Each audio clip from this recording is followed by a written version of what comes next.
안녕하십니까. 저는 부산대학교 치과보철학교실에 근무하고 있는 허중보입니다. 오늘 제29회 카오미 국제종합학술대회에 강의를 할 수 있는 기회를 주셔서 대단히 감사드립니다. 제가 오늘 발표할 내용은 움직임이 있는 혹은 움직임이 없는 임플란트 틀니에 대한 내용이고요. 임플란트 국소오치, 주로 임플란트 국소오치에서 움직임이 있는 경우와 움직임이 없는 경우에 어떻게 임플란트 국소오치를 디자인할 수 있을지, 또한 어떠한 형태로 치료할 수 있을지, 또한 각각의 경우에 있어서 우리는 어떠한 점들을 고려해야 될지, 자, 이런 것들을 간단하게 살펴보도록 하겠습니다. 국소오치의 움직임은 보통 이 세 가지의 그러한 요소에 의해서 장악이 되는데요.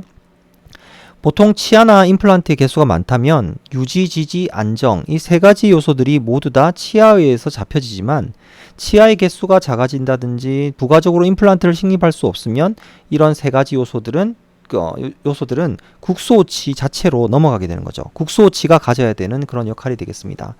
보통 유지라고 하면은 틀니가 이제 떨어지는 데 저항하는 것이고요. 리텐션. 서포트라고 하면은 틀니가 눌려지는 데 대해서 저항하는 것이고, 스테빌리티는 틀니가 좌우로 움직이는, 회전하는 운동, 이런 운동들을 잡아주는 그러한 역할이라고 보시면 되겠습니다. 즉, 치아가 많다면 이러한 국소오치 세 가지 운동은 생기지가 않는데요. 치아나 임플란트가 너무 작아서 개수가 작다면 이런 운동들은 많이 일어나게 되고, 어쩔 수 없이 많이 일어나게 되고, 따라서 국소오치의 설계나 국소오치의 치료에 있어서 어려움을 겪게 되는 것입니다. 국소오치는 세 가지의 운동이 나타나는데, 첫 번째 운동은 전후방적 운동, 즉 옆에서 봤을 때 D를 누를 때 앞이 들리고 앞을 누를 때 D가 들리는 이러한 운동. 그 다음에 두 번째 운동은 좌우 운동입니다. 오른쪽을 누를 때 왼쪽이 들리고 왼쪽을 누를 때 오른쪽이 들리는 운동. 세 번째 운동은 위에서 봤을 때 가상의 무게중심을 중심으로 마치 시계추처럼 움직이는 이러한 세 가지 운동들이 생기는데요. 이 세 가지 운동들을 어떻게 잡아주느냐, 즉 임플란트를 추가로 식립하여 잡아줄 수도 있을 것이고, 국소오치 형태를 잘 만들어서 잡아줄 수도 있을 겁니다. 자, 이러한 운동을 잡아주는 것. 자, 이것이 이제 국소오치의 핵심이라고 보면 되겠습니다. 제가 쓴 책들의 바탕으로 제가 네 가지로 분류를 해보면은, 임플란트 국소오치는 다음에 네 가지 형태가 있겠죠. 운동을 허용하는 타입인 솔리터리 어태치먼트를 이용한 이러한 형태가 있을 거고, 밀드바와 같이 아예 움직임을 허용하지 않는 아주 견고한 국소오치를 만들 수 있는 경우도 있을 것이고, 힐링 어버트먼트만 구치부 쪽에 위치시켜서 구치부의 지지 요소를 감당하게 해서요, 씹을 때 통증을 없앤다든지 구치부의 그런 저작 효율을 증대시키는 목적으로 사용할 수도 있을 것이고, 선생님들께서 요즘 가장 많이 하고 계시는 임플란트 지대치를 활용한, 즉 임플란트를 식립하고 서베이드 크라운을 만들고 그 서베이드 크라운에 전통적인 클래스프를 이용한 국소오치를 하실 수도 있겠습니다. 이러한 여러 가지 방법들 중에 네 번째 요 방법은, 지대치를 이용하는 방법은 우리나라에서 많이 발전된 방식이고 보험 정책 때문에 어쩔 수 없이 발전된 것이고요. 대부분의 연구 논문도 저희 학교나 서울대에서 나온 논문이 대다수입니다. 전 세계적으로도요. 그래서 아직 과학적으로 아주 롱텀한 그런 팔로업은 사실은 없기 때문에, 그리고 아주 많은 양의 그런 데이터들이 없기 때문에 실질적으로 과학적 근거가 충분하지 않다라고 생각은 되지만, 저희가 한 10여 년 정도 이렇게 쭉 관찰을 해보면 결코 나쁜 치료 방법은 아니고, 적절하게 잘 사용한다면 아주 좋은 치료 방법이 될 수 있다라는 그런 결론을 도출하고 있습니다. 후방 임플란트에 의한 국소오치의 운동 조절 방법을 잠시 보면요. 보시는 바와 같이 후방의 무치악 부위가 클 때 어금니를 누르면 잇몸을 짓누르겠죠. 이건 왜 생깁니까? 국소오치의 회전 운동이 있기 때문입니다. 따라서 국소오치의 전후방적 회전 운동, 즉 앞을 누르면 D가 들리고 D를 누르면 앞이 들리는 이런 전후방적 운동, 회전 운동. 자, 얘를 막기 위해서 구치부에 임플란트를 심어서 예를 들어서 힐링 어버트먼트를 끼웠다? 자, 그러면 어떻게 될까요? 앞서 말씀드렸던 세 가지 운동 중에 어떤 운동이 장악됩니까? 첫 번째 운동, 즉 어금니를 누를 때 앞쪽이 들리는 이 운동이 없어지게 됩니다.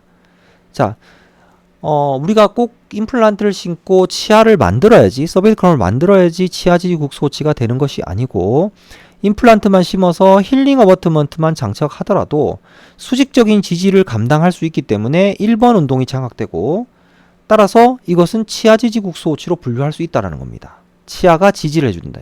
임플란트도 치아라고 가정을 한다면요. 하지만 2번과 3번의 운동에 대해서는 조금 애매하죠. 자, 우리가 또 같은 위치에 임플란트를 심더라도 힐링 어버트먼트만을 장착하느냐, 서베이드 크라운을 만들어 버리느냐, 그 다음에 로케이터를 장착하느냐, 여기에 따라서 움직임의 양상은 완전히 조금은 달라집니다. 완전히 달라지진 않지만 조금 달라진다고 보셔야 되는데, 먼저 A 그림을 보시면 이게 A 그림입니다. A에 힐링 어버트먼트를 뒀다면 앞서 말씀드린 바와 같이 전후방적, 즉 앞뒤로 움직이는 운동은 잡아주겠죠. 왜냐하면 어금니로 눌렀을 때 지지 요소가 있기 때문에 뒤쪽 어금니 후방부에 치마 운동은 없어질 겁니다. 하지만 이 두 번째와 세 번째 운동은 꼭 그렇다라고 잡아줄 수 있다고 말할 수는 없습니다. 그죠? 왜냐하면 힐링 어버트먼트와 메탈 프레임워크 사이에 수직적인 컨택은 만들되 수평적인 컨택은 만들지 않습니다. 띄워줘야 되거든요. 이게 의치상이라면 의치상과 힐링 사이에는 갭이 있어야 됩니다. 윗부분만 닿아야 돼요. 따라서 이러한 흔들림에 대해서는 사실 잡아주는 역할이 조금 작을 수가 있겠습니다. 근데 B와 같은 경우는 어떻게 되나요? 서베이드 크라운을 만들어 버리면 지지 요소인 레스트, 유지 요소인 클래스프, 안정 요소인 프락셔널 플레이트가 모두 다 위치하기 때문에 실질적으로 이 첫 번째, 두 번째, 세 번째 운동을 모두 다 잡아주게 됩니다. C는 어떤가요? C는 어태치먼트를 사용한 경우인데요. 물론 어태치먼트마다 다릅니다만, 자, 로케이터를 사용했다고 하면은 로케이터는 움직임을 어느 정도 허용하지만 다 잡아주는 역할을 하겠죠. 수직적으로 누를 때도 저항을 하고, 수평적으로 흔들 때도 저항을 하고, 빠질 때도 저항하는 유지 요소를 다 가지고 있기 때문에 우리가 전후방적 운동도 잡아주고 이 두 번째, 세 번째 운동도 어느 정도 잡아준다라고 생각을 할 수가 있겠습니다. 즉, 같은 위치의 임플란트를 사용하더라도 어떠한 보철물 형태로 연결하느냐에 따라서 의치의 움직임은 달라집니다. 조금 더 어려운 얘기를 해보면요. 보시는 바와 같이 같은 로케이터를 사용하더라도 전방 부위에 식립하느냐, 후방 부위에 식립하느냐에 따라서 사용하느냐에 따라서 그 운동의 양상은 달라지겠죠. 똑같은 어태치먼트를 사용하더라도 소구치 부위에 심겨져 있는 경우에는 우리가 보통 0.2mm 수직적인 운동을 로케이터가 허용하는데, 케라토도 마찬가지고 이렇게 허용합니다. 자, 그러면 이제 이렇게 내려갔을 때 컨택이 되게 되고, 하지만 뒤쪽은 연조직 지지이기 때문에 역시 움직이게 되겠죠. 즉, 어떤 말씀이냐면 케네디 클래스 1, 즉 치아 및 조직 지지 국소치인 건 동일하지만 치아 지지의 면적이 넓어졌기 때문에 국소치는 좀 더 편하다 이 말이에요. 조금 더 편하지만 움직임은 역시 있습니다. 움직임의 크기가 작아진 거지. 그죠? 근데 만약에 어금니 쪽에 심었다. 7번 부위에 심었다. 예를 들어서. 그러면 내가 어느 정도 눌러졌을 때 0.2mm가 지나면 바로 컨택이 돼서 수직적인 움직임을 허용하지 않습니다. 빠지려고 하는 유지력도 제공을 해주고 수평적으로 흔들리는 힘도 잡아주기 때문에 이러한 경우를 우리가 치아 지지 국소치와 동일하다라고 봅니다. 자, 결국은 치아 지지 국소치로 사용하기 위해서는 로케이터 임플란트 자체를 후방으로 심어야 되기 때문에 대합치가 과도하다면 어떻게 될까요? 대합치 힘이 너무 세다면 로케이터에 과도한 힘이 작용될 수 있고, 오히려 남아있는, 보시면 여기에 이제 3번하고 7번을 연결하는 롱 스팬의 그런 브릿지라고 생각하신다면 어떻게 되겠습니까? 이 3번 부위가 많이 힘을 받겠죠. 그래서 대합치가 너무 과도하다면, 이런 자연치의 예후가 좀 불량해질 수 있고, 로케이터 자체도 많이 찌그러질 수 있겠습니다. 의치가 깨질 수도 있겠죠. 자, 그래서 어떠한 기능을 얼마만큼 줄 것이냐, 임플란트에. 자, 이런 것들을 잘 고민해서 위치와 그 다음에 부착 장치를 선택하셔야 되겠죠. 조금 다른 얘기를 해보면요. 같은 7번 부위에 임플란트를 심고 얘는 로케이터를 사용하고 얘는 볼 타입을 썼다고 생각해 봅시다. 만약에 원장님도 거의 안 쓰시겠지만 볼 타입을 사용했다고 하신다면 볼 타입 같은 경우는 이제 하우징과 볼 사이에 0.8mm 정도의 이런 많은 공간이 있습니다. 즉, 여기 이 하우징이 수직적으로 힘을 가했을 때 볼을 때리지 않도록. 그죠? 자, 그러면 다시 한번 볼까요? 7번 부위에 임플란트가 식립되고 로케이터를 사용했다면 수직적인 힘을 가했을 때 0.2mm 움직이고 나서 바로 받쳐주기 때문에 수직적인 힘을 그대로 임플란트로 전달하게 되는데, 볼 같은 경우는 아무리 짓눌러도 닿지 말아야 됩니다. 즉, 수직적인 힘을 임플란트가 받지 않습니다. 이 차이를 이해하시나요? 즉 같은 부위에 식립한다 하더라도 밑에 것은 움직임을 허용해주는 스타일이고 위에 것은 움직임을 잡아주는 스타일인 거죠. 자, 그래서 어떤 어태치먼트를 사용하느냐에 따라서 지지 요소가 달라집니다. 자, 물론 유지 요소는 동일하게 있고 안정 요소도 달라지겠죠. 옆으로 흔들릴 때 로케이트는 잡아주는데 볼 타입 같은 경우는 플라스틱이 고무링이 들어가 있기 때문에 얘들이 금방 마모가 되겠죠. 그래서 실제로 수평력도 잡아주지 못합니다. 잡아주지 못한다고 저는 봅니다. 자, 그래서 같은 위치에 있더라도 사용되는 어태치먼트 또한 사용되어지는 보철물의 양식에 따라서 그 움직임의 허용 방향이 달라질 수 있겠구나 라고 생각해 보시고 진료를 하셨으면 좋겠습니다. 자, 그래서 보통 우리가 6전치, 하악의 6전치만 남아 있을 때 4번 부위에 임플란트를 심어서 서베이드 크라운을 하는 것과 7번 부위에 임플란트를 심어서 서베이드 크라운을 하는 경우가 있겠죠. 자, 이 경우에 어떠한 경우에는 위에처럼 하고 어떠한 경우에는 아래처럼 할까요? 자, 아래처럼 한다는 얘기는 내가 치아지지 국소치로 바꿔주겠다는 겁니다.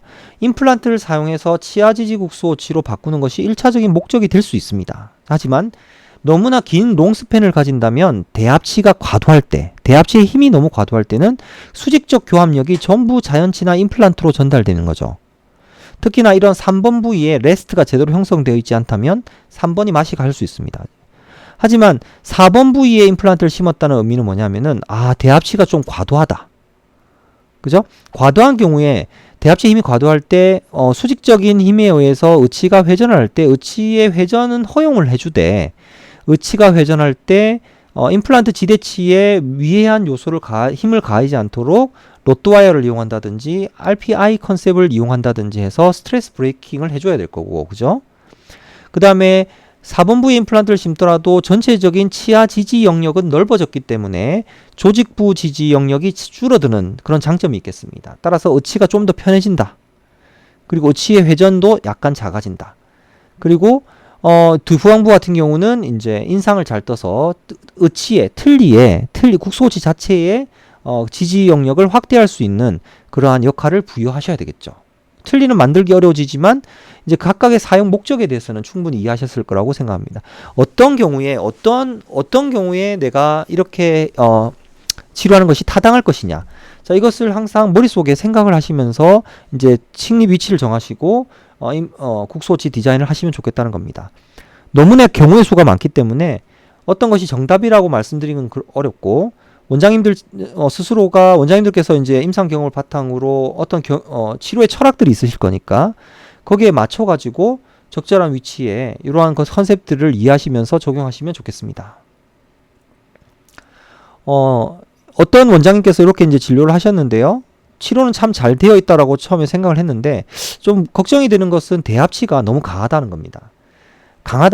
임플란트 8개로 고정성 보철, 특히 지르코니아 보철을 하고 하악은 전치부 3개로 지대치를 만들고 구치부는 숏 임플란트를 넣어서 지지를 부여한 이러한 형태가 되겠습니다. 자, 이런 형태에서 문제가 되는 것은 과도한 교치부 교합력이 이 숏 임플란트로 집중되는 경향이 있지 않을까라는 우려가 되고요. 숏 임플란트의 예후가 걱정스럽고요. 그 다음에 치아지지 국소오치로 바뀌기 때문에 국소오치 자체의 프랙처나 마모가 심해질 수 있다. 그죠? 그 다음 그래서 보시는 것같이 이 환자도 구치부 서포트가 많이 줄어들었습니다. 마모 때문에. 마모가 되면서 구치부가 다 뜬 게 보이실 거예요. 자, 결국은 이 저작력이 구치부로 가지 못하고 결국은 전치부에 의해서 식사를 하시게 되는 이러한 형태로 이제 바뀔 수가 있다는 거죠. 자, 그래서 대합치 역할을 잘 보시고 우리가 디자인을 하시는 게 좋고 차라리 이런 경우에는 메탈 오클루전을 하시고 하악에다가 그 다음에 이 임플란트를 오히려 4번 부위로 당겨서 심어서 가지고 치아지지 영역을 넓혀주고 그 다음에 구치부는 이제 조직부 지지를 얻는 것이 차라리 유지 관리 면에서 오히려 낫지 않을까라는 생각을 저는 개인적으로 하고 있습니다. 물론 원장님들 치료 컨셉에 따라서 다르실 수 있겠죠.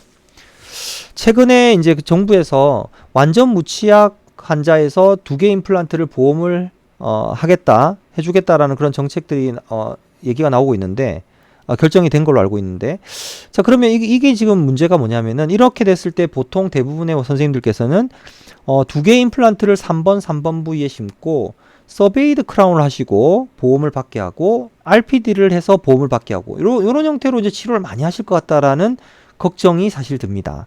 이게 왜 걱정이 되냐면은 뭐 사실 대합치가 총우치라면 아무 문제가 없어요. 자, 근데 보시면 3번 부위에 임플란트를 심고 우리가 로케이터라는 걸 달았을 때 우리가 이제 오버덴처라고 부르지 않습니까? 로케이터 오버덴처를 했다면 전후방적 회전 운동을 이 어태치먼트가 허용합니다. 즉 무슨 말이냐면 뒤가 들리거나 뒤가 눌려질 때 이 어태치먼트 자체가 조금씩 피보팅 운동이 있기 때문에 임플란트에 과도한 외력이 가해지지 않을 수가 있습니다. 또 너무 많은 회전이 일어났을 때는 톡 빠져버리는 성격이 있고요. 근데 서베이드 크라운을 해버리면, 자 선생님들 서베이드 크라운의 특징은 아시죠? 메지알과 디스탈의 프락시멀 플레이트를 가지게 됩니다. 최후방 지대치가 아니기 때문에 전면과 후면 양쪽에 프락시멀 플레이트를 가져서 치아를 꽉 잡아버려요. 즉 무슨 말이냐면 이런 경우에는 전후방적 회전 운동이 발생했을 때 임플란트로 힘이 집중되는 단점이 있습니다. 자, 아까 말씀드렸지 물론 상악이 총우치라면 이러한 움직임은 크게 걱정할 필요가 없겠죠. 하지만 상악이 만약에 뭐 파샬이라든지 고정성 모철이라든지 만약 그렇다면은 이 엄청난 힘이 임플란트에 집중되기 때문에 틀니가 부러진다든지 스크류 루즈닝이 온다든지 스크류 프랙처가 된다든지 그런 합병증들이 분명히 있을 수가 있겠습니다. 자, 그런 경우에 선생님들께 제가 제안 드리는 것은 3번에 임플란트를 심고 브릿지를 하시라는 겁니다. 자, 브릿지를 하시면 전방 부위에 레스트를 만들 수가 있고요. 전방 부위에 레스트를 만들 수가 있고 프락시멀 플레이트는 디스탈에만 딱 줄 수 있습니다. 자, 이게 어떤 의미를 가지느냐? 들어 올려질 때 틀니가 들어 올려질 때 앞쪽에 레스트가 전치 부위에 맞닿고 있기 때문에 시소 운동이 안 생깁니다. 그 다음에 뒤쪽을 누를 때는 앞쪽이 들리는 시소 운동이 생기지만 메지알 쪽에 프락시멀 플레이트가 없기 때문에 임플란트 자체에 큰 힘을 가하지 않습니다. 특히나 로또와이어를 사용하였다면 더욱더 좋겠죠. 자, 그 다음에 물론 전치부가 다 회복되기 때문에 심리적인 안정감도 있을 수가 있겠습니다. 자, 어떤 것이 좋은지는 뭐 원장님들이 한번 생각해 보시는데 만약에 굳이 꼭 두 개의 임플란트를 이용해서 보험 틀니를 만들고 싶다 하신다면 파닉 비용을 추가로 내시더라도 브릿지로 묶어 주시는 것을 저는 강하게 이렇게 어필 드립니다. 좀 그렇게 하시는 게 좋다고 생각합니다. 자, 이 그림을 보고 다시 한번 고려해 본다면 왼쪽 그림과 같이 두 개의 로케이터를 이용한 그런 오버덴치를 하셨다면 움직임이 허용되기 때문에 임플란트 자체의 문제점은 많이 줄어들지만 환자가 이제 많이 아프다고 해서 이 환자 같은 경우는 이제 원장님께서 앞뒤에 내면을 엄청나게 많이 깎으셨네요. 자, 깎으면 움직임이 더 커지겠죠. 더 커지면서 생기는 문제점은 이 로케이터가 마모되는 문제점은 생길 수가 있지만 실질적으로 임플란트에 가해지는 힘 자체도 물론 뭐 증가될 수 있지만 아주 뭐 심각하진 않다는 거죠. 옆에 오른쪽 이렇게 서베이드 크라운 하는 것과 비교해서요. 그럼 만약에 서베이드 크라운을 할 때 보면은 만약에 뭐 이렇게 풀크롬 라인 즉 로케이터를 같이 쓰더라도 전방부에 치아가 있는 것과 없는 것은 차원이 다릅니다. 전방부의 치아를 가지고 있다든지 수직적인 힘을 받칠 수 있는 딱딱한 벽이 있는 경우에는 보시는 분인과 같이 시소 운동이 생기는 것이 아니고 한쪽 운동만 생겨요. 즉 빠질 때는 틀니가 빠지려고 할 때는 앞에서 잡아주고 누를 때 앞이 들리는 운동만 발생되기 때문에 그쪽 운동만 우리가 이제 고민하고 약간 보완을 해주면 좋다는 거죠. 자, 그래서 한번 잘 생각해 보시고 어떤 의미인지를 한번 새겨보시면 좋겠습니다.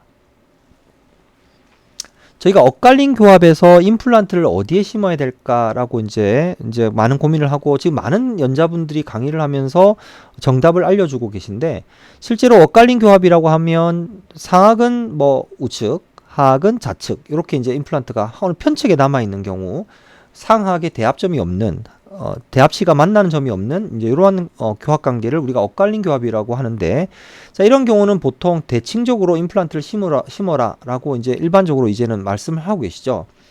자, 만약에 이제 이 그림처럼 15번과 21번까지 자연치가 남아 있는 이렇게 애매한 편측으로 남아 있는 이러한 이제 환자에 있어서 선생님들께서 만약에 6번, 7번에 내가 임플란트를 심고 서베이드 크라운을 하고 지대치로서 활용해 가지고 클래스프 RPD를 하겠다.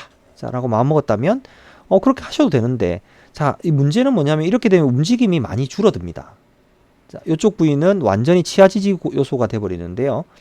문제는 전치부와 구치부를 가지고 있는 롱스팬의 치아 지지 영역이 됨으로써 레스트가 명확하게 형성되어 있지 않다면 저작을 하고 오랫동안 사용하는 중간에 이 자연치, 즉 1번부의 자연치의 위해 요소가 많이 가해질 수 있다는 거죠. 왜냐하면 모든 힘들이 임플란트와 자연치로 전달이 되기 때문입니다. 또 쓰다 보면은 이 자연치하고 레스트 사이가 떠버린다든지 이제 이런 문제점들이 생길 수가 있겠죠. 밀어내니까. 그러면 이제 전치부에 위치하게 된다면 심미적으로도 안정적일 수가 있지만, 심미적으로는 안정적일 수 있지만 요것 또한 단점이 있는데요. 전치부만 이렇게 우리가 전치부만 만들어 줘 버린다면 우리가 풀크룸 라인을 기준으로 해가지고 그 전방 부위에 아이바가 위치하게 되면서 어금니로 누를 때, 이 그림 보시면 어금니를 누를 때마다 아이바가 치아를 잡아 뽑는 액션이 생길 수 있죠. 머릿속에 그려보세요. 어금니를 누르면 풀크룸 라인 중심으로 아이바가 너무 전방으로 나가 있으니까 씹을 때마다 아이바가 치아를 뽑는 액션을 만들 수가 있겠죠. 그죠? 그래서 로또아이를 써야 된다는 단점이 있을 수가 있겠고, 따라서 클래스프에서 오히려 심미가 저하될 수가 있겠습니다. 자, 그 다음에 구치부의 무치약 부위가 넓어진다는 단점이 있겠죠. 그래서 저 같은 경우는 이제 대칭성으로 심어주는데요. 여기서 5번까지 있다면 여기도 5번까지 빼줍니다. 뭐 2번, 5번 심든지 3번, 5번 심든지 4번, 5번 심든지 브릿지로 만들어주고, 그 다음에 풀크룸 라인을 그어봤을 때 어떻게 됩니까? 아이바가 풀크룸 라인 전방으로 나가 있지 않기 때문에 결론적으로 어금니로 누를 때 클래스프가 치아를 뽑는 액션이 줄어들겠죠. 즉 우리가 운동은 허용하되 치아를 좀 살릴 수 있는 구조. 자, 이런 구조로 이제 바꿔줄 수 있다는 장점이 있겠습니다. 또한 치아 지지 영역이 커지기 때문에 의치 자체의 안정성도 증가되게 될 수 있습니다. 따라서 기본적으로 다음 두 가지 원칙을 좀 지키시면 좋은데요. 엇갈린 교합에서는 잔존 치아가 편측으로 잔존을 하는 경우일 때 이런 경우에 좌우 대칭이 되는 위치까지 임플란트를 심어주는 것이 좋겠다. 그리고 대합치가 만약에 자연치가 있다면 그 대합치와 수직적으로 컨택을 유지할 수 있는 그런 부위에 선택적으로 임플란트를 식립할 수 있겠다. 그러면서 수직적인 버티컬 디멘션을 오랫동안 유지할 수 있는 이제 그런 장점이 있겠죠. 자, 충분히 이해를 하셨을 거라고 생각합니다. 자, 움직임을 우리가 허용하는 것이 꼭 문제가 되지 않아요. 움직임을 허용하도록 효율적으로 줄여줄 수 있는 거죠. 모든 케이스에서 임플란트에서 움직임을 차단하겠다, 완전히 차단해 버리겠다라는 하는 이제 그런 고정관념은 어느 정도 임플란트와 자연치의 위해한 요소를 힘을 전달할 수 있다는 것을 한번 좀 생각해 보십시오. 대합체 힘이 약하다면 전혀 문제가 안 됩니다. 분명히 말씀드려요. 대합체 힘이 강할 때나 대합체 힘의 밸런스를 한번 생각해 보셨을 때는 그 답이 보이실 거라고 생각합니다. 보시면 이제 양측이 대칭되는 위치에 임플란트를 심는 것을 저는 좋아하고요. 물론 구치부에 이 환자 같은 경우 임플란트 심을 수도 없습니다. 하지만 대칭적으로 심어주니까 보시는 바와 같이 풀크룸 라인을 중심으로 RPA를 사용하더라도 메지알레스트를 사용했기 때문에 클래스프가 치아를 잡아 뽑는 액션이 줄어들고요. 치아 지지 영역이 많이 증가되어서 하악의 의치는 상당히 안정적으로 바뀔 수가 있겠죠. 그 그림을 다음과 같이 설명을 드린 건데요. 우리가 풀크룸 라인 중심으로 이렇게 무치약부가 편측으로 넓다면 클래스프가 풀크룸 라인 전방으로 위치하게 되어서 식사를 하실 때마다 클래스프가 치아를 뽑는 액션을 만들 수 있고, 또한 무치약부가 길기 때문에 잇몸에 통증이나 얼서를 만들 수가 있는 그런 부작용이 있는 반면에 치아 지지 영역을 넓히고 대칭성을 확보한다면은 풀크룸 라인을 중심으로, 자, 메지알레스트를 중심으로 한 풀크룸 회전축을 중심으로 클래스프가 그 선상에 위치하거나 나와봐야 조금 나오기 때문에 실제로 이러한 경우보다는 훨씬 더 치아를 잡아뽑는 액션이 줄어든다. 그죠? 그 다음에 치아 지지 영역이 넓어졌다. 세 번째, 무치약부 영역이 줄어들었다. 자, 따라서 의치가 가져야 될 그런 기능들이 좀 줄어들었다. 완전히 임플란트 쪽에 힘을 몰아주는 건 아니지만 어느 정도 의치의 기능을 줄여줄 수 있는 큰 장점이 있는 것입니다. 제가 임플란트에 부여한 기능에 따라서 RPD의 적절한 형태에 대해서 조금 언급을 하고 넘어갔으면 좋겠습니다. 자, 이 환자는 원래는 양측으로 임플란트를 심어서 고정성을 하고 싶었지만 여의치가 않고 임플란트를 폭경이 얇은 걸 심었기 때문에 결국 RPD를 유지했는데요. 그걸 말씀드리고자 하는 건 아니고, 이 환자 같은 경우는 이제 하악의 무치약부에 많은 동통을 야기하고 컴플레인이 상당히 심한 환자였는데, 그래서 임플란트를 식립했는데, 임플란트 식립할 때 저희가 이제 기존의 RPD를 사용할 거기 때문에 기존의 RPD의 삽입 철거로와 동일한 방향으로 임플란트를 심는 것이 중요합니다. 좋습니다. 자, 그렇게 해야지 어태치먼트를 사용하든지 뭐 어떤 경우에 있어서도 임플란트가 어태치먼트가 오래 유지되고 임플란트 자체에도 장축으로 힘을 전달시킬 수 있는 큰 장점이 있겠죠. 자, 그래서 서지컬 가이드를 이용해 가지고 임플란트를 심었다는 걸 보여드리고요. 뭐 그건 중요한 게 아닌데, 자, 우리가 여기 챕터에서 중요한 것은 우리가 임플란트를, 이 기존에 틀리고요. 여기 가운데 있는 게 기존에 틀리고, 임플란트를 구치부에 식립해서 우리는 어떤 역할을 줬냐면은 구치부 지지를 증대시켰습니다. 즉 구치부의 힘을, 저장력을 임플란트로 전달시킵니다. 즉 과도하게 의치상이 넓을 필요가 없어요. 보시는 바와 같이 이렇게 넓었던 의치상을 이렇게 줄여줍니다. 같은 틀린데요. 즉 임플란트가 적절한 기능을 한다면 의치에 부여된 기능은 줄이게 되는 거죠. 지지, 유지, 안정의 요소가 어느 정도 임플란트로 갔다면 의치의 기능은 줄어듭니다. 자, 이런 것이 이제 의치의 형태를 바꿔줄 수 있는 그런 이제 원칙이 되는 건데요. 제 책에 나오는 얘기지만은 보시는 바와 같이 하악 총우치에서는 완전히 우리가 쩍 하는 석션을 얻고자 한다면 넓게 위치시키고 지지 요소도 넓게 분산시켜야 되겠죠. 근데 2개짜리 임플란트 오버덴처를 한다고 가정하면 로켓을 썼다. 자, 그러면 유지 요소가 어느 정도 확보되기 때문에 의치상이 하악 총우치와 동일한 형태로 크게 될 필요는 없겠죠. 자, 근데 만약 6개의 임플란트를 심었다? 이거는 의치라고 볼 수가 없는 거죠. 이거는. 그래서 이거는 의치상이 넓을 필요가 없습니다. 빨간 선과 같이 아주 줄여줍니다. 의치상의 기능 자체가 인공치를 잡아주는 역할만 하기 때문에 의치상이 길 필요가 없는 거죠. 넓을 필요가 없는 거죠. 따라서 우리가 어떤 임플란트에 의해서 기능이 부여되었다면 의치나 국소 의치 자체나 의치상에 과도한 기능을 부여하지 마시고 그 필요 없는 기능들은 없애주는 이제 그런 것들을 이제 할 줄 아셔야 된다고 생각합니다. 괜히 과도하게 넓혀줬다가 말씀하시거나 하품할 때마다 또 틀니가 빠지는 그런 경향이 있을 수가 있겠죠. 자, 이제 다음 뭐 다른 얘기인데, 그럼 움직임이 없는 국소오치의 변형된 그런 치료 형태에 대해서 저희 학교에서 하고 있는 것을 간단하게 설명을 드리고자 합니다. 최근에 많은 임플란트를 원장님들이 심으시고 저희도 이제 심고 있는데요. 보통 임플란트를 심으시는 연세가 이제 보험이 되는 그 연세인 60대가 가장 많은 것 같은데, 요즘 보니까. 이제 거의 한 10년 정도 이렇게 임플란트를 쓰시다가 기존의 임플란트가 이제 실패하거나 탈락된 경우 남아있는 임플란트를 가지고 어떻게든 치료를 해야 되는 경우를 저는 많이 접하고 있습니다. 특히나 저희 병원이 이제 어떻게 보면 시골에 있지 않습니까? 양산이란 지역에 있는데 부산 인근에 있지만, 그래서 사실 경남, 경북 이런 부산 환자분들이 이제 많이 오시는데요. 보시면은 이제 로컬 개인 병원에서 다수 임플란트를 식립하고 그 일부가 빠져버린 상태에서 추가 임플란트 식립을 의뢰하는 경우가 많아요. 근데 이제 그때 왜 의뢰하냐면은 빠져버렸기 때문에, 임플란트가 빠졌기 때문에 본노스가 심하다든지 아니면 이제 전신질환이 심해지신 거예요. 10년 새에 이제. 그러면서 개인 병원에서 감당하기 어려워지니까 이제 대학병원으로 보내시는데, 저희한테 보내도 저희도 힘듭니다.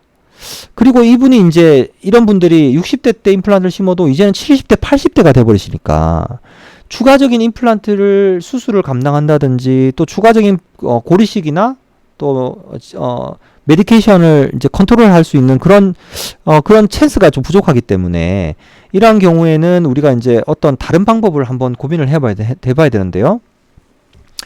이 환자 같은 경우도 한번 보시면은 이 앞쪽에 임플란트가 다 있었답니다. 20번대에. 다 빠져버리고 이제 임플란트가 이렇게 5개가 남아있는 상태로 저희 병원에 내원을 하셨습니다. 뭐 그냥 칸티레버를 달아도 되고 뭐 보철을 해도 되고 추가적인 임플란트 식립 불가능하죠. 연세가 이제 70 후반대시고 전신질환이 너무 심해서 추가적인 임플란트 수술은 불가능하다. 자, 그러면 이제 이런 경우 어떻게 할 거냐는 거죠. 대합치를 한번 보십시오. 대합치는 완전히 자연치와 이제 고정성 보철로 되어 있는 아주 강한 교합력을 가지고 계신 환자분이셨습니다. 자, 이런 경우에 이제 저희는 이제 가철성 보철을 주로 하는데요. 가철성 보철을 하는 이유는 이 5개의 임플란트 중에 뭔가 하나 빠진다고 가정해도 빠졌더라도 또 사용할 수 있으니까, 수리해서. 그러니까 이 환자분이 이제 연세가 있으시기 때문에 우리가 고정성 보철로 집착해가지고 치료를 하게 된다면 이 환자한테 너무 많은 데미지를 줍니다. 가지고 있는 것을 수리해서 쓸 수 있는 방안을 이제 고민을 하게 되는데, 자, 그래서 이렇게 이제 바를 이용한 오버덴처 형태의 그런 파셜 덴처를 만들게 됩니다만, 자, 근데 이제 문제는 이러한 경우도 움직임이 없는 국소치에 한해서 이런 바를 사용합니다. 움직임이 있는 경우는 움직임을 허용을 하는 그런 부착 장치를 이용하셔야 되고, 뭐 어떤 분들은 여기에 서베이드 커널하고 RPD 하면 안 됩니까? 물론 RPD를 하셔도 됩니다. 자, RPD를 하셔도 되는데, 자, 혹시나 이제 RPD를 하더라도 지대치를 사용하는 어떤 임플란트가 망가져 버린다든지 빠져버렸을 때 어떻게 효율적으로 우리가 수리를 할 수 있냐를 생각한다면 이런 형태가 더 좋다라고 저는 생각을 합니다. 많은 치료를 이렇게 진행을 하고 있는데요. 간단히 보시면 기존에 이제 어버트먼트를 새로 만들지 않고 유지를 하고 그 상에 이제 밀드바를 캐스팅해서 만들어 가지고 어태치먼트를 달고요. 그거를 이제 SCRP 타입처럼 완전히 파이널 시멘테이션 해버립니다. 왜냐하면 홀은 뚫어놨으니까 다음에 필요하면은 이제 풀 수가 있겠죠. 자, 그렇게 하고 메탈 프레임을 만들 때 대합치가 너무 강하기 때문에 이 환자의 경우에는 메탈 프레임을 만들 때 오클루잘까지 메탈로 커버하는 이런 형태로 만들고, 임플란트에 다 잡히는 움직임이 없는 국소치이기 때문에 팔레이트는 뻑 열어줄 수가 있겠습니다. 그래서 이렇게 튼튼한 국소치를 이렇게 만들지 않으면 선생님들 오클루전 다 깨지고요. 이 틀이 다 망가집니다. 이렇게 완전히 튼튼한 임플란트 5개나 있기 때문에 전혀 부담 없이 아주 강한 고정형, 움직임이 없는 그런 가철성 보철을 만들어줄 수가 있다는 거죠. 바와 이런 것들을 만들기가 좀 어려운데 요즘은 밀링도 잘 되고요. 그 다음에 이런 것들을 만들 줄 아는 기공소들이 상당히 많기 때문에 원장님들이 시도를 안 해보셔서 그렇지 실질적으로 기공사 선생님들과 이렇게 협업을 하시면 별로 기공사 선생님들이 어려운 거지 원장님들이 특별히 물론 어태치먼트 부실 때 좀 힘드시겠지만 그렇게 어려운 보철은 아닙니다. 자, 이렇게 하면 기존 일을 하나도 건드리지도 않고도 틀니를 만들 수가 있고, 남아있는 잔존치가 빠지더라도 수리해서 사용할 수 있고, 임플란트가 탈이 나더라도 한두 개 빠져도 이 틀니는 그대로 쓸 수 있다는 큰 장점이 있겠죠. 요즘은 약간 변형된 그런 국소오치를 저희가 이제 많이 하고 있는데, 움직임이 없는 국소오치에서는 우리가 지르코니아로도 RPD를 할 수 있지 않을까? 저는 이런 생각을 하고 있습니다. 그래서 실제로 많이 어플라이를 하고 있고, 지르코니아로 했을 때 프랙처가 된다면, 깨진다면, 뭐, 파일이 있기 때문에 그 다음에 다시 모놀리틱이기 때문에 바로 재제작이 가능하다는 장점이 있겠죠. 자, 이 환자 같은 경우는 이제 임플란트가 잘못 신겨졌습니다. 뼈 이식이 잘 안 됐는지 그런 저는 알 수 없고, 일단 개인 병원에서 임플란트 3개를 신고 오링을 다셨더라고요. 오링을 달아서 RPD를 하셨습니다. 파셜로. 자, 이거는 지금 어떤 형태입니까? 움직임이 있는 국소오치입니다. 임플란트가 3개나 있는데 움직임이 있는 국소오치를 만드신 거죠. 자, 치료 계획이 조금 애매합니다, 지금. 그러면 임플란트 식립이 잘못됐더라도 움직임이 없는 국소오치를 얼마든지 만들 수가 있는 상태죠. 이 환자 같은 경우는. 저는 이제 그 잇몸 치료하고 뽑을 거 뽑아버리고, 옆에 있는 그 지대체가 다 망가지고 있더라고요. 그래서 3개의 임플란트를 픽업 임프레션을 뜨고, 그냥 기공소에 보내면, 자, 이러한 이제 바가 형성되고요. 그 다음에 이 환자 같은 경우는 고릅수가 상당히 많이 진전되어 있고 심리적으로 문제되어 있는 젊은 환자입니다. 40대 환자인데, 그래서 어쩔 수 없이 프레인지를 다 덮어주는, 의치상이 다 덮여지는 형태의 지르코니아 보철물을 사용했습니다. 어태치먼트를 달고 바를 이용해서 이렇게 이제 움직임이 없는 그런 파셜 덴처를 만들었죠. 움직임이 없기 때문에 우리가 지르코니아로 만들 수 있다고 생각합니다. 자, 그러면 이게 모놀리틱이고 파셜이기 때문에 이게 잘 안 깨지거든요. 하도 떨어뜨리지 않는 이상은. 그 다음에 환자가 꼈다 뺐다 할 수 있는 그런 구조로 되어 있는 거죠. 그렇게 하고 혹시나 깨졌으면 이게 데이터가 있기 때문에 그대로 다시 가공을 해서 스테닝만 해가지고 환자가 오기 전에 준비를 해둘 수 있는 장점이 있겠습니다. 선생님들, 치아지지 국소오치는 릴라이닝을 음식물이 낄 때만 합니다. 혹은 심미적으로 안 좋을 때나. 치아 및 조직지지 국소오치처럼 잇몸에 변형되는 경우, 잇몸을 누르는 힘이 약해질 경우 릴라이닝을 하는 것은 이제 치아지지 국소오치에서는 잘 없어요. 자, 이 환자의 경우 파셜에다가 부분적에다가 바로 연결되어 있기 때문에 모든 힘은 이 바로 전달됩니다. 그렇기 때문에 이 사이에는 오히려 갭을 만들어서 청소할 수 있게끔 이렇게 해주셔야 되거든요. 바와 보철물은 밀착되고 그죠? 어느 정도 청소도 할 수 있게끔 돼주고, 그 다음에 환자가 필요해서 뺄 수 있게끔 이렇게 이제 할 수 있는 가철성 보철을 만들 수가 있습니다. 이러한 치료 옵션도 한번 생각해 보시고요. 그래서 저희 학교에서 정립한 그런 리무버블 하이브리드 프로세시스라는 이런 보철물이 있는데요. 이런 용어는 저희 학교에서밖에 쓰지 않기 때문에 뭐 보면 뭐 그런 얘기구나 하지만 용어 자체는 저희가 PNU RHP라고 저희가 부산대에서 쓰고 있는 리무버블 하이브리드 보철물이라고 이제 이런 이름을 지어서 쓰고 있는데, 이런 보철물을 만들기 시작한 이유가 뭐냐면은 기존에 아주 많은 임플란트를 심어서 고정성 보철을 한 경우에 이제 세월이 지나면서 빠지면서 추가적인 임플란트 식립이 불가능한 경우가 상당히 많아지고 있고요. 저는 저희 대학병원의 현실이 곧 한 5년, 5년 뒤에 개인 병원의 현실이 될 거라고 저는 생각합니다. 왜냐하면 많은 양의 임플란트가 심겨져 있는데 이제 그분들이 연세가 드시는 거죠. 그 다음에 전신질환이 오는 거고, 그 이후에 뼈 흡수가 되고 추가적으로 임플란트 식립이 불가능한 경우가 분명히 생기면 남아있는 소수의 임플란트로 어떻게 활용해서 보철을 할 거냐는 거죠. 그때 답은 가철성밖에 없을 수도 있습니다, 선생님들. 그래서 어느 정도 나는 이런 경우가 없다라고 말씀하시는 원장님들은 좀 이해가 안 되는 거예요. 이런 경우가 오실 것 같은데 곧. 그래서 하나의 치료 옵션으로 한번 고려해 보시면 좋겠습니다. 그래서 리무버블한 하이브리드 보철물이다. 그리고 일주일이나 한 달에 한 번 정도 환자가 빼서 청소하는 겁니다. 기능이나 모든 형태는 고정성 보철과 동일한데 환자가 뺄 수 있게, 필요하면 뺄 수 있게 해드리는 겁니다. 매일같이 빼는 틀니가 아닙니다. 자, 그러한 개념인데요. 그래서 이것도 이제 결국은 움직임이 없는 틀니에 사용할 수 있는 구조라고 보시면 되겠어요. 우리가 오로넥스란 말을 쓰는데, 오로넥스는 고정성입니다. 완전히 나사로 고정해 부리는 형태고, 예전에 하이브리드 타입으로 이제 레진을 이용한 그런 메탈 프레임과 레진을 이용한 이런 것들을 많이 했었는데, 이건 이제 잘 아시죠? 그래서 고정성 하이브리드 보철물이라고 부르고, 수직 수평적 골소실이 심한 환자에서 메탈 프레임에 고정성 레진 보철이 올라가고, 그 다음에 청소의 용이성을 위해 하방 치은 부위를 뻥 뚫어 놓은 이런 경우들, 이 논문에 나온 그림이지만 이런 경우가 이제 우리가 오론엑스에서 많이 사용하고 있는 형태라고 보시면 되겠죠. 근데 경우에 따라서 청소가 잘 되시나요? 이런 경우 해보신 분들은 잘 아실 겁니다. 레진으로 했을 때 잘 부러지지 않나요? 안에 메탈 프레임워크가 충분하지 않기 때문에 잘 부러지지 않나요? 그리고 요즘은 이 하방 부위를 전부 티타늄으로 이렇게 만드시는 엄청나게 고가의 그런 비용을 들여서 만드는 원장님도 계시더라고요. 아주 훌륭하다고 저는 생각하지만, 대단하시다고 생각하지만 조금 만들기도 어렵고 기공사의 능력이 많이 필요하겠죠.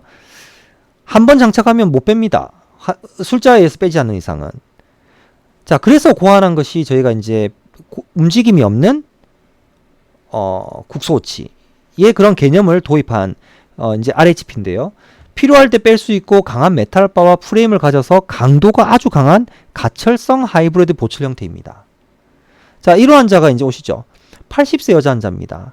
15년 전에 찍은 사진인데요. 15년 전에 이렇게 많은 임플란트를 심고 이제 연세가 있으시고 전신질환과 관리를 하지 않아가지고 잇몸이 먹고 고름이 나오고 임플란트가 빠집니다. 저한테 리포트했을 때는 이런 상태로 오셨습니다. 자, 근데 이제 요 임플란트 같은 경우는 뼈가 한 5분의 2 정도? 절반보다 조금 못되게 잡고 있는데, 일단은 지금 당장 염증은 없는데 청소가 전혀 안 되죠. 나머지는 뭐 쓸 수는 있을 것 같아요. 자, 근데 이렇게 4개가 남았을 때 선생님들은 어떻게 진료를 하실 건가요?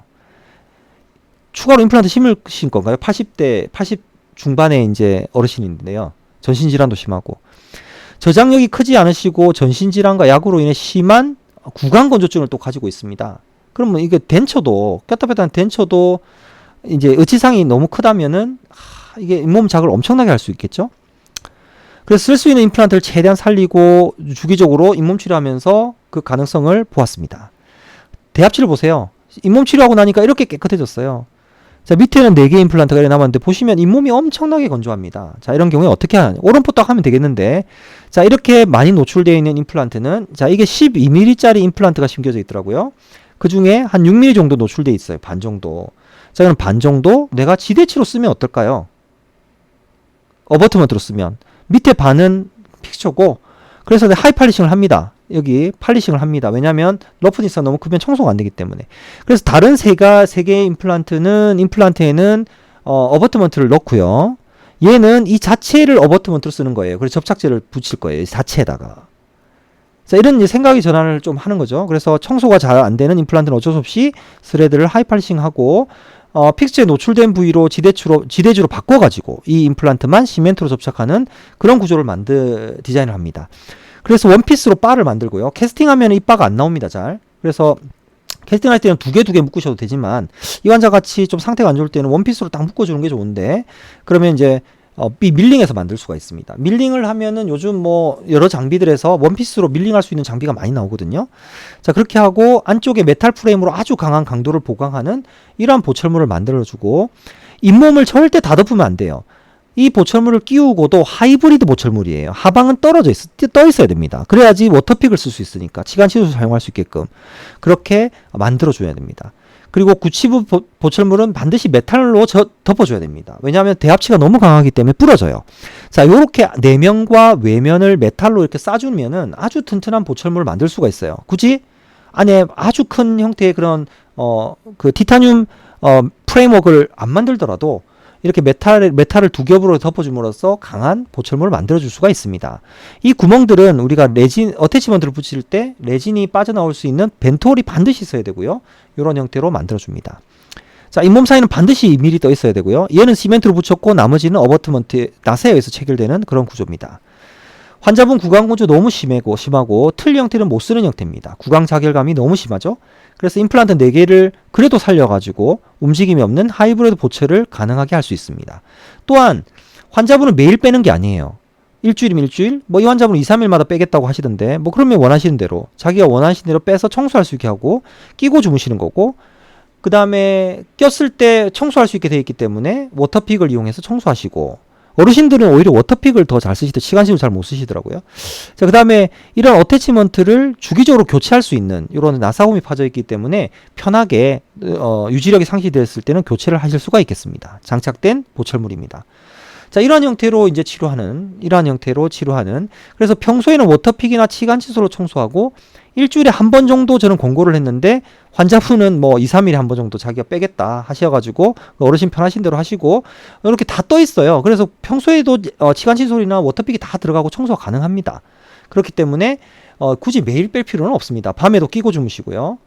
환자분이 고정성 보철과 동일한 기능을 하지만 뺄 수 있다는 장점이기 때문에 필요할 때 빼서 청소할 수 있는 큰 장점이 있겠습니다. 이때 중요한 건 절대 잇몸을 다 덮으면 안 돼요. 왜냐하면 하이브리드 보철물이라고 생각하시고 나사로 쪼우는 대신 어태치먼트와 바를 쓴다는 거가 다르기 때문에 이제 그렇게 하면서 아주 견고한 구조를 얻겠다는 거기 때문에 이제 그러한 것들이 차이가 있다는 걸 명심하시고 하나의 치료 옵션으로 생각해 보시면 좋겠습니다. 이러한 지르코니아로도 저희가 치료한 환자들이 있는데요. 시간 관계상 이 그래프는 좀 빨리 넘어가고요. 저희가 이제 초진 사진상에서 이렇게 좀 안 좋게 오셨는데 이렇게 임플란트를 촘촘하게 심으시니까 다 빠져버려요. 뺄 거 다 빼고 추가로 임플란트를 심어서 자, 여기에 이제 바를 만들고 대합치를 보시면 대합치가 이제 RPD이기 때문에 어느 정도 움직임이 없는 상하게 그런 지르코니아 가철성 보철을 만들 수 있다라고 생각을 한 환자입니다. 그래서 VD를 잡아가지고 교합 평면을 잡고요. 그 다음에 디자인을 하고 바와 그 다음에 일반적인 그런 템포로리를 디자인했습니다. 그리고 바와 템포러리를 밀링해서 가져오면은 이게 템포거든요. 환자 구강 내에 넣어서 교합 조정하고 이 템포를 다시 스캔합니다. 그렇게 해서 보내주면요. 이 템포를 스캔한 모습이죠. 인트라올 스캐너가 있으면 이렇게 보내주시면 되고 인트라올 스캐너가 없으면 이 템포를 교합 조정해서 그대로 다시 기공소로 보내주면 이 바와 템포를 이용해 가지고 최종 보철물을 이렇게 만들어 주는 거죠. 지르코니아로 만든 겁니다. 왜? 움직임이 없기 때문에 어태치먼트 3개를 이용한 지르코니아 가철성 보철을 만든 거고요. 이 보철물 자체도 보시는 바와 같이 하이브리드 보철과 동일해요. 일반적인 청소를 할 수 있게끔 잇몸을 다 띄워 놓습니다. 다 띄워 놓고요. 일반적인 청소를 하고 환자가 필요하면 일주일에 한 번 정도 뺄 수 있게끔 그렇게 청소를 하는 경우죠. 자, 간단하게 두 케이스만 더 보겠습니다. 우리가 이렇게 뼈 흡수가 많은데 고정성 보철을 하시죠. 그죠? 임플란트를 억지로 심긴 했습니다. 이렇게 보시는 바와 같이 심었죠. 하지만 제대로 혀 때문에 보이지 않는 이런 공간에는 가철성 사실 의치상이 있어야 됩니다. 이렇게 덮어주는 게 있어야 되거든요. 자, 근데 덮어주면 또 꼈다 뺐다 하는 틀니 형태이기 때문에 환자는 싫어하시고, 자, 이런 경우에 역시 커스텀 어버트먼트를 2개를 묶어서 바 형태로 만들고요. 그 다음에 거기에 어태치먼트나 마그넷을 달아가지고 어태치먼트를 지르코니아 보철물, 하이브리드 타입의 보철물을 만들어서 딸깍 끼워주면은 청소가, 보신 바가 청소가 가능하겠죠. 환자는 끼고 주무십니다. 뭐 한 달이면 한 번, 일주일에 일주일 자기가 확인하고 싶을 때, 보통은 일반적인 워터픽이나 치간 칫솔을 사용하시다가 확인하고 싶을 때 빼서 청소를 하는 거죠. 자, 이 환자 마지막 케이스인데요. 이렇게 뼈 흡수가 많이 됐을 때 임플란트는 심더라도 보철물을, 고정성 보철물을 어떻게 합니까? 청소가 안 되는데요. 자, 이런 경우 역시 바를 연결하고 어태치먼트를 장착하고 움직임이 없는 이러한 지르코니아 가철성 보철을 만들어줄 수 있다는 거죠. 일반적으로 청소를 할 수 있게 다 띄워놓고요. 한 달에 한 번, 일주일에 한 번 정도 환자분이 체크하시면서 음식물이 많이 끼면 뭐 하루에 한 번, 이틀에 한 번, 자기가 원하는 대로 빼서 청소할 수 있게끔 이렇게 가철성 보철을 만들어줄 수 있다는 겁니다. 자, 시간 관계상 결론을 짓도록 하겠습니다. 자, 제가 움직임이 있느냐 없느냐는, 우리가 움직임이 결국 없는 임플란트 국소치, 임플란트 틀니가 참 좋아요. 환자도 좋아하시고 유지관리도 편하고 오래 쓸 수 있습니다. 그 다음에 고민할 것도 사실 작고요. 하지만 유지지지 안정을 어떻게 얻을 수 있느냐를 잘 보시고 임플란트의 이러한 기능들을 적절하게 적용하지 못했다면 의치의 움직임이 있기 때문에 의치의 그 기능을 조금씩 부여하는 방식을 택해야 됩니다. 아까 말씀드렸듯이 임플란트를 후방부에 심을 거냐, 전방부에 심을 거냐, 어떠한 부착 장치를 이용할 것이냐, 그 다음에 거기에 따라서 틀니의 기능은 어떻게 다른 것이냐. 자, 한번 생각해 보시면, 제가 이 40분 넘게 이렇게 말씀하신 내용의 그런 의미를 이해하실 거라고 생각하고요. 움직임이 없다면 환자가 매일같이 빼는 틀니가 아니고, 약간의 변형된 형태의 그런 지르코니아 보철, 지르코니아 가철성 보철, 지르코니아 국소치 가능하다는 겁니다.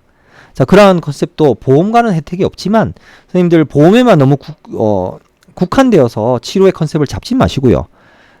뭐 이런 당연한 뭐 이상한 말씀드리 전체적으로 우리가 모디파이 하거나 환자를 위해서 조금 해줄 수 있는 그런 방안의 치료 방법이 어떤 것이 있을까 한번 가철성 보철 자체는 아주 다양한 치료 옵션이 있을 수 있기 때문에 선생님들께서 다양한 생각을 하셨으면 좋겠습니다. 자, 이상 강의를 마치도록 하겠습니다. 대단히 감사합니다.